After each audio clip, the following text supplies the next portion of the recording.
چقدر خوبه، میخوره خیلی خوشمزه باشه با اینکه تنده. میترسم اما بریم بخریمش. وای بوی تندی میده.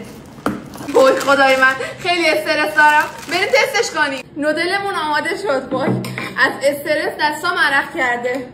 بریم سسشو بریزیم. میگن این تندترین سس جهانه.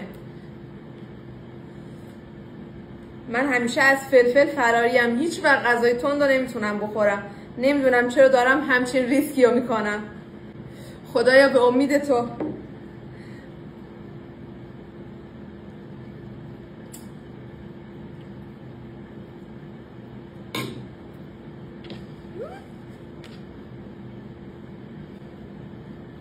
سوختم. دارم خفه میشم.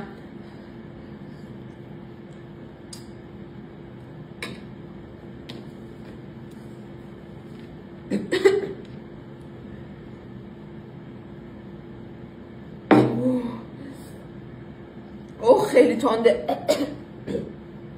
من هر روز چیزای عجیب و ترند رو تست میکنم. اگه میخوای گول تبلیغات رو نخوری پیج منو فالو کن.